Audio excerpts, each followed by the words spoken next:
Hi friends, air hostess ಅಥವಾ flight attendant job ಬಗ್ಗೆ ನಮ್ಮೆಲ್ರಿಗೂ ಗೊತ್ತು. ಏರ್ ಹೋಸ್ಟಸ್ ಜಾಬ್ ಅಂದ್ರೆ ಒಂದು ಇಂಟ್ರೆಸ್ಟಿಂಗ್ ಜಾಬ್, ತುಂಬಾ ಸುಲಭವಾಗಿ ಇರುವಂತಹ ಜಾಬ್ ಅಂತ ಎಲ್ರು ಅಂದುಕೊಳ್ತಾರೆ. ಹಾಗೆ ಇದರಲ್ಲಿ ಅವರಿಗೆ ಪ್ರಪಂಚವೆಲ್ಲ ಸುತ್ತುವ ಅವಕಾಶ ಸಿಗುತ್ತೆ ಅಂತ ಅಂದುಕೊಳ್ತಾರೆ. ಆದ್ರೆ ನಿಮ್ಗೆ ಗೊತ್ತಾ, ಈ ಜಾಬ್ ನ ಗಳಿಸಲಿಕ್ಕೆ ಇವರು ತುಂಬಾ ಕಠಿಣವಾದ ಟ್ರೈನಿಂಗ್ ನ ದಾಟಿ ಬರ್ತಾರೆ. ಈ ಟ್ರೈನಿಂಗ್ ಅಲ್ಲಿ ಅವರಿಗೆ ಒಂದು ಬಾಡಿ ಲ್ಯಾಂಗ್ವೇಜ್ ನ ಕಲಿಸ್ತಾರೆ. ಏರ್ ಹೋಸ್ಟಸ್ ನಿಮ್ಮ ಮನಸ್ಸಿನಲ್ಲಿ ಏನಿದೆ, ನೀವು ಏನ್ ಅನ್ಕೊಳ್ತಾ ಇದ್ದೀರಾ ಅನ್ನೋದನ್ನ ಸುಲಭವಾಗಿ ಕಂಡು ಹಿಡಿತಾರೆ. ಈ ಏರ್ ಹೋಸ್ಟಸ್ ಗೆ ಯಾವ ರೀತಿಯ ಟ್ರೈನಿಂಗ್ ಕೊಡ್ತಾರೆ ಅಂದ್ರೆ ಅವರು ಎಂತವರನ್ನಾದ್ರೂ ಸುಲಭವಾಗಿ ಹ್ಯಾಂಡಲ್ ಮಾಡ್ತಾರೆ. ಸ್ನೇಹಿತರೆ, ನಿಜ ಹೇಳಬೇಕಂದ್ರೆ ಈ ಏರ್ ಹೋಸ್ಟಸ್ ಜಾಬ್ ಅಷ್ಟು ಸುಲಭವಾಗಿ ಸಿಗೋದಿಲ್ಲ. ಅದಕ್ಕೋಸ್ಕರ ಅವರು ತುಂಬಾ ಕಷ್ಟ ಪಡಬೇಕಾಗುತ್ತೆ. ಈ ವಿಡಿಯೋದಲ್ಲಿ ಏರ್ ಹೋಸ್ಟಸ್ ಬಗ್ಗೆ ಕೆಲವು ಇಂಟ್ರೆಸ್ಟಿಂಗ್ ಸಂಗತಿಗಳನ್ನ ತಿಳ್ಕೊಳ್ಳೋಣ. ಈ ವಿಡಿಯೋ ತುಂಬಾನೇ ಆಸಕ್ತಿಯಾಗಿರುತ್ತೆ. ಎಲ್ಲೂ ಸ್ಕಿಪ್ ಮಾಡದೆ ಕೊನೆವರೆಗೂ ನೋಡಿ. ವಿಡಿಯೋ ಇಷ್ಟವಾದ್ರೆ ಒಂದು ಲೈಕ್ ಮಾಡಿ ಸಾಕು. Let start the video. ಸ್ನೇಹಿತರೆ, ನೀವು ಇದನ್ನ ಗಮನಿಸಿರ್ತೀರ. ನೀವು ಯಾವತ್ತಾದ್ರೂ ಫ್ಲೈಟ್ ಹತ್ತೋದಕ್ಕೆ ಹೋದ್ರೆ ಅಲ್ಲಿ ಏರ್ ಹೋಸ್ಟಸ್ ತಮ್ಮ ಕೈಗಳನ್ನ ಹಿಂದೆ ಇಟ್ಕೊಂಡು ನಿಮಗೆ ವೆಲ್ಕಮ್ ಮಾಡ್ತಾ ಇರ್ತಾರೆ. ಆದ್ರೆ ಅವರು ಹಾಗೆ ಯಾಕೆ ಮಾಡ್ತಾರೆ ಗೊತ್ತಾ? ಪ್ರಯಾಣಿಕರು ಫ್ಲೈಟ್ ನಲ್ಲಿ ಬರುವಾಗ ಅವರಿಗೆ ಸ್ವಾಗತ ಹೇಳುವುದೊಂದೇ ಅಲ್ಲದೆ ಅಲ್ಲಿ ಎಷ್ಟು ಜನರಿದ್ದಾರೆ ಅನ್ನೋದನ್ನ ಕೈ ಬೆರಳುಗಳಿಂದ ಎಣಿಸ್ತಾ ಇರ್ತಾರೆ. ಯಾಕಂದ್ರೆ ಅವರೆಲ್ಲರ ಮುಂದೆ ಎಣಿಸಿದ್ರೆ ನೋಡುವುದಕ್ಕೆ ಸರಿಯಾಗಿರುವುದಿಲ್ಲ, ಮತ್ತೆ ಪ್ರಯಾಣಿಕರು ಅವರಿಗೆ ಗೌರವ ಕೊಡ್ತಾ ಇಲ್ಲ ಅಂತ ಭಾವಿಸ್ತಾರೆ ಅಂತ. ಅದಕ್ಕಾಗಿ ಅವರಿಗೆ ಟ್ರೈನಿಂಗ್ ನಲ್ಲಿ ಕೈಗಳನ್ನ ಹಿಂದೆ ಇಟ್ಕೊಂಡು ಲೆಕ್ಕ ಮಾಡಲು ಹೇಳ್ತಾರೆ. ನೀವು ಅನೇಕ ಬಾರಿ ಮೈಲ್ ಹೈ ಕ್ಲಬ್ ಅನ್ನೋ ಶಬ್ದವನ್ನ ಕೇಳಿರ್ತೀರ. ಮೈಲ್ ಹೈ ಕ್ಲಬ್ ಅಂದ್ರೆ ಏನು ಮತ್ತು ಈ ಮಾತನ್ನ ಯಾವ ಸಂದರ್ಭದಲ್ಲಿ ಫ್ಲೈಟ್ ನಲ್ಲಿ ಬಳಸ್ತಾರೆ ಗೊತ್ತಾ? ಯಾರಾದ್ರೂ ಫ್ಲೈಟ್ ನಲ್ಲಿ ಬಾತ್ರೂಮ್ಸ್ ಗೆ ಹೋಗಿ ಅಸಭ್ಯವಾದ ಕೆಲಸಗಳನ್ನ ಮಾಡಿದಾಗ ಈ ಪದವನ್ನ ಬಳಸ್ತಾರೆ.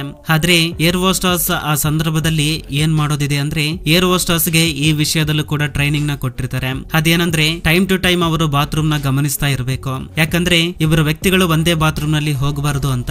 ಒಂದ್ ವೇಳೆ ಯಾರಾದ್ರೂ ಬಾತ್ರೂಮ್ ಒಳಗಡೆ ಹೋಗಿ ಅಂತ ಕೆಲಸಗಳನ್ನ ಮಾಡಿದ್ರೆ ಅವರನ್ನ ಅರೆಸ್ಟ್ ಮಾಡಲಾಗುತ್ತೆ. ಹಾಗೆ ಅವರ ಪಾಸ್ಪೋರ್ಟ್ ನ ಬ್ಯಾನ್ ಮಾಡಲಾಗುತ್ತೆ. ಲಾಂಗ್ ಜರ್ನಿ ಮಾಡುವ ಫ್ಲೈಟ್ ನಲ್ಲಿ ಪ್ರಯಾಣಿಕರು ಮಲ್ಕೊಳ್ತಾರೆ. ಆದ್ರೆ ಏರ್ ಹೋಸ್ಟಸ್ ಏನ್ ಮಾಡ್ತಾರೆ? ಅವರು ಯಾವಾಗ್ಲೂ ಎಚ್ಚರವಾಗೇ ಇರ್ತಾರೆ. ನೀವು ಎಂದಾದ್ರೂ ಗಮನಿಸಿದ್ರೆ ಫ್ಲೈಟ್ ನಲ್ಲಿ ಒಬ್ಬರೇ ಏರ್ ಹೋಸ್ಟಸ್ ತುಂಬಾ ಸಮಯದವರೆಗೆ ಇರೋದಿಲ್ಲ. ಅವರು ಟೈಮ್ ಟು ಟೈಮ್ ಬದಲಾಗ್ತಾ ಇರ್ತಾರೆ. ಹಾಗೆ ಬದಲಾದಾಗ ಬೇರೆಯವರು ವಿಶ್ರಾಂತಿ ತೆಗೆದುಕೊಳ್ತಾ ಇರ್ತಾರೆ. ಬೋಯಿಂಗ್ 777 ಮತ್ತು ಬೋಯಿಂಗ್ 787 ಅಂತಹ ದೊಡ್ಡ ದೊಡ್ಡ ಫ್ಲೈಟ್ಸ್ ನಲ್ಲಿ ಏರ್ ಹೋಸ್ಟಸ್ ಮಲಗಲು ವಿಶೇಷವಾದ ಕೊಠಡಿಗಳನ್ನ ನೀಡುತ್ತಾರೆ. ಏರ್ ಹೋಸ್ಟಸ್ ಟ್ರೈನಿಂಗ್ ನಲ್ಲಿ ಅವರಿಗೆ ಸೆಲ್ಫ್ ಡಿಫೆನ್ಸ್ ಅನ್ನ ಕೂಡ ಕಲಿಸಿರ್ತಾರೆ. ಇದರಿಂದ ಫ್ಲೈಟ್ ನಲ್ಲಿ ಯಾರಾದ್ರೂ ವ್ಯಕ್ತಿ ಅವರ ಜೊತೆಗೆ ಅಸಭ್ಯವಾಗಿ ವರ್ತಿಸಿದ್ರೆ ಅವರನ್ನ ಸುಲಭವಾಗಿ ಹ್ಯಾಂಡಲ್ ಮಾಡ್ತಾರೆ. ಏರ್ ಹೋಸ್ಟಸ್ ಯಾವಾಗ್ಲೂ ಜಿಪ್ ಟೈ ನ ತಮ್ಮ ಹತ್ರ ಇಟ್ಕೊಂಡಿರ್ತಾರೆ. ಇದರ ಸಹಾಯದಿಂದ ಯಾರ ಕೈಗಳನ್ನಾದ್ರೂ ಸುಲಭವಾಗಿ ಕಟ್ಟಿ ಹಾಕ್ತಾರೆ. ಹಾಗೆ ಸೀಟ್ ಬೆಲ್ಟ್ ಸಹಾಯದಿಂದ ಒಬ್ಬ ವ್ಯಕ್ತಿಯನ್ನ ಹೇಗೆ ಕಟ್ಟಿ ಹಾಕಬೇಕು ಅನ್ನೋದನ್ನ ಕೂಡ ಟ್ರೈನಿಂಗ್ ನಲ್ಲೇ ಇವರಿಗೆ ಕಲಿಸಿರ್ತಾರೆ. ಒಬ್ಬ ಏರ್ ಹೋಸ್ಟರ್ ತನ್ನ ಜೀವನದಲ್ಲಿ ತುಂಬಾ ಸಮಯವನ್ನ ಫ್ಲೈಟ್ ನಲ್ಲೇ ಕಳೀತಾರೆ. ಇದರಿಂದ ಅವರ ಲೈಫ್ ಪಾರ್ಟ್ನರ್ ನ ಹೆಚ್ಚಾಗಿ ಪ್ಲೇನ್ ನಲ್ಲೇ ಸೆಲೆಕ್ಟ್ ಮಾಡಿಕೊಳ್ತಾ ಇರ್ತಾರೆ. ನೀವು ಅನೇಕ ಬಾರಿ ಏರ್ ಹೋಸ್ಟಸ್ ಪೈಲಟ್ ನ ಮದುವೆ ಮಾಡಿಕೊಂಡಿದ್ದಾರೆ ಅನ್ನೋದನ್ನ ಕೇಳಿರ್ತೀರಾ. ನೀವು ಫ್ಲೈಟ್ ನ ಹತ್ತುವಾಗ ಏರ್ ಹೋಸ್ಟಸ್ ನಿಮಗೆ ವೆಲ್ಕಮ್ ಮಾಡಲು ನಿಂತಿರ್ತಾರೆ. ಆದ್ರೆ ಏರ್ ಹೋಸ್ಟಸ್ ಗೆ ಫ್ಲೈಟ್ ಹತ್ತುವ ವ್ಯಕ್ತಿಗಳಲ್ಲಿ ಯಾರು ಪ್ರಾಬ್ಲಮೆಟಿಕ್, ಯಾರು ನಾರ್ಮಲ್ ಅನ್ನೋದನ್ನ ಕಂಡು ಹಿಡಿಯುವಂತೆ ಟ್ರೈನಿಂಗ್ ಕೊಟ್ಟಿರ್ತಾರೆ. ನಂತರ ಅವರು ಪ್ರಾಬ್ಲಮೆಟಿಕ್ ಪರ್ಸನ್ಸ್ ನ ಕೂಲ್ ಆಗಿರಿಸಲು ಪ್ರಯತ್ನಿಸ್ತಾ ಇರ್ತಾರೆ. ಸಾಮಾನ್ಯವಾಗಿ ಪ್ಲೇನ್ ತುಂಬಾ ಉದ್ದವಾಗಿರುತ್ತದೆ. ಒಬ್ಬ ಏರ್ ಹೋಸ್ಟಸ್ ಒಂದು ಕೊನೆಯಲ್ಲಿ, ಇನ್ನೊಬ್ಬ ಏರ್ ಹೋಸ್ಟಸ್ ಇನ್ನೊಂದು ಕೊನೆಯಲ್ಲಿ ಇರ್ತಾರೆ. ಹಾಗೆ ಇವರಿಬ್ಬರು ಕಮ್ಯುನಿಕೇಟ್ ಮಾಡಿಕೊಳ್ಳಲು ಬಾಯಿಂದ ಮಾತನಾಡುವುದಿಲ್ಲ. ಕೆಲವು ಸಿಗ್ನಲ್ಸ್ ಗಳ ಮೂಲಕ ಇವರು ಮಾತನಾಡ್ತಾ ಇರ್ತಾರೆ. ಆ ಸಿಗ್ನಲ್ಸ್ ಅನ್ನ ಅವರು ತಮ್ಮ ಟ್ರೈನಿಂಗ್ ನಲ್ಲೇ ಕಲಿತುಕೊಳ್ತಾರೆ. ಹಾಗೆ ಅನೇಕ ಬಾರಿ ನೀವು ಫ್ಲೈಟ್ ನಲ್ಲಿ ಬೀಪ್ ಸೌಂಡ್ಸ್ ನ ಕೇಳಿರ್ತೀರಾ. ವಾಸ್ತವವಾಗಿ ಈ ಸೌಂಡ್ಸ್ ನ ಏರ್ ಹೋಸ್ಟಸ್ ಗಾಗಿ ಹಾಕ್ತಾರೆ. ಈ ಸೌಂಡ್ಸ್ ನಿಂದ ಏರ್ ಹೋಸ್ಟಸ್ ಫ್ಲೈಟ್ ಸಿಚುವೇಶನ್ ಅನ್ನ ತಿಳಿಸ್ತಾರೆ. ಉದಾಹರಣೆಗೆ ಕಂಟಿನ್ಯೂಸ್ ಆಗಿ 3 ರಿಂಗ್ಸ್ ಬಂದ್ರೆ ಮುಂದೆ ಏನೋ ಸಮಸ್ಯೆ ಬರ್ತಾ ಇದೆ, ಪ್ರಯಾಣಿಕರು ಸೀಟ್ ಬೆಲ್ಟ್ ನ ಹಾಕೊಳ್ಬೇಕು ಅಂತ ಅರ್ಥ. ಈ ವಿಷಯವನ್ನ ತಿಳಿದುಕೊಂಡ ಏರ್ ಹೋಸ್ಟಸ್ ತಕ್ಷಣವೇ ನಿಮಗೆ ಸೀಟ್ ಬೆಲ್ಟ್ ಹಾಕೊಳ್ಬೇಕು ಅಂತ ಹೇಳ್ತಾರೆ. ಹಾಗೆ ಒಂದು ವೇಳೆ 2 ರಿಂಗ್ಸ್ ಬಂದ್ರೆ ಏರ್ ಹೋಸ್ಟಸ್ ಒಬ್ಬರನ್ನೊಬ್ರು ಕರಿತಾ ಇದ್ದಾರೆ ಅಂತ ಅರ್ಥ. ಒಂದು ವೇಳೆ 2 ಬೀಪ್ ಸೌಂಡ್ ಜೋರಾಗಿ ಬಂದ್ರೆ ವಿಮಾನ 10,000 ಅಡಿಗಳಷ್ಟು ಎತ್ತರಕ್ಕೆ ಹೋಗಿದೆ ಅಂತ ಅರ್ಥ. ಹೀಗೆ ಅವರು ರಿಂಗ್ಸ್ ಮತ್ತು ಬೀಪ್ ಸೌಂಡ್ ಮೂಲಕ ಕಮ್ಯುನಿಕೇಟ್ ಆಗ್ತಾ ಇರ್ತಾರೆ. ಈ ಎಲ್ಲಾ ಸಿಗ್ನಲ್ಸ್ ಅವರಿಗೆ ಟ್ರೈನಿಂಗ್ ನಲ್ಲೇ ಕಲಿಸಿರ್ತಾರೆ. ಸ್ನೇಹಿತರೆ, ನಮ್ಮಲ್ಲಿ ತುಂಬಾ ಜನರು ಏರ್ ಹೋಸ್ಟಸ್ ಸ್ಯಾಲರಿ ತುಂಬಾ ಜಾಸ್ತಿ ಇರುತ್ತೆ ಅಂತ ಅಂದುಕೊಳ್ತಾರೆ. ಆದ್ರೆ ಹಾಗೇನು ಇರುವುದಿಲ್ಲ. ಒಬ್ಬ ಏರ್ ಹೋಸ್ಟರ್ ಫ್ಲೈಟ್ ಹತ್ತುವುದಕ್ಕೂ ಮುಂಚೆ ಸೇಫ್ಟಿ ಚೆಕ್ ಮಾಡುವುದು, ವೆಲ್ಕಮ್ ಮಾಡುವುದನ್ನ ಮಾಡ್ತಾ ಇರ್ತಾರೆ. ಆದ್ರೆ ಅಂತಹ ಕೆಲಸಗಳಿಗೆ ಅವರಿಗೆ ಹಣ ಕೊಡುವುದಿಲ್ಲ. ಅವರ ವರ್ಕ್ಸ್ ಆಧಾರದ ಮೇಲೆ ಹಣವನ್ನ ಪಾವತಿಸಲಾಗುತ್ತೆ. ಅವರ pay staying hours flight take off ಆಗುವುದರಿಂದ ಪ್ರಾರಂಭವಾಗಿ ಫ್ಲೈಟ್ ಲ್ಯಾಂಡ್ ಆದಾಗ ಪೂರ್ತಿ ಆಗುತ್ತೆ.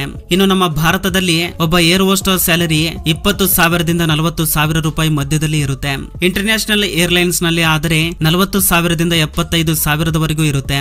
ಫ್ಲೈಟ್ ಅಲ್ಲಿ ಹೆಚ್ಚಾಗಿ ಮದ್ಯ ಸೇವನೆ ಮಾಡಬಾರದು. ಯಾಕಂದ್ರೆ ಹೆಚ್ಚಾಗಿ ಮದ್ಯ ಸೇವನೆ ಮಾಡಿದ್ರೆ ನಿಮ್ಮ ದೇಹದ ಮೇಲೆ ನೆಗೆಟಿವ್ ಇಂಪ್ಯಾಕ್ಟ್ ಬೀಳುತ್ತೆ. ಆಗ ನೀವು ನಿಮ್ಮ ಕಂಟ್ರೋಲ್ ನಲ್ಲಿ ಇರೋದಿಲ್ಲ. ಒಂದು ವೇಳೆ ನೀವು ಹೆಚ್ಚಾಗಿ ಮದ್ಯ ಸೇವನೆ ಮಾಡಿದ್ರೆ ಏರ್ ಹೋಸ್ಟರ್ಸ್ ಹತ್ರ ಒಂದು ಪವರ್ ಇರುತ್ತೆ.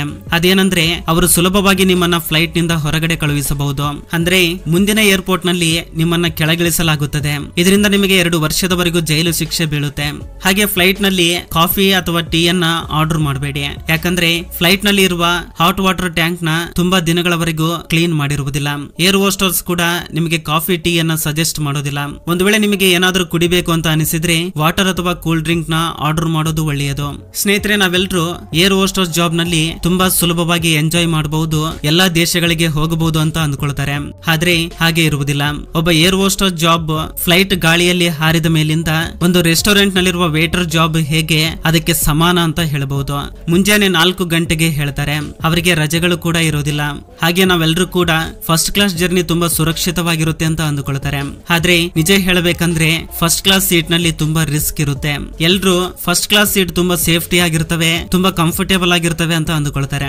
ಆದ್ರೆ ಒಂದು ವೇಳೆ ಪ್ಲೇನ್ ನಲ್ಲಿ ಅಪಾಯ ಉಂಟಾದ್ರೆ ಮೊದಲು ಫಸ್ಟ್ ಕ್ಲಾಸ್ ನಲ್ಲಿರೋರಿಗೆ ಹೆಚ್ಚು ಪೆಟ್ಟು ಬೀಳುವ ಸಾಧ್ಯತೆ ಇರುತ್ತೆ. ಹಾಗೆ ಕ್ಯಾಬಿನ್ಸ್ ನಲ್ಲಿ ಆಕ್ಸಿಜನ್ ಲೆವೆಲ್ಸ್ ಕಡಿಮೆ ಆದಾಗ ಉಸಿರಾಡೋದು ತುಂಬಾ ಕಷ್ಟ ಆಗುತ್ತೆ. ಆಗ ಆಕ್ಸಿಜನ್ ಮಾಸ್ಕ್ ಗಳು ಕೆಳಗಡೆ ಬರ್ತವೆ. ಆಗ ಪ್ರಯಾಣಿಕರು ಆ ಮಾಸ್ಕ್ ಗಳನ್ನ ಬಳಸಿ ಆಕ್ಸಿಜನ್ ತೆಗೆದುಕೊಳ್ತಾರೆ. ಆದ್ರೆ ಆ ಮಾಸ್ಕ್ ನಲ್ಲಿ ತುಂಬಾ ಲಿಮಿಟೆಡ್ ಆಕ್ಸಿಜನ್ ಇರುತ್ತೆ.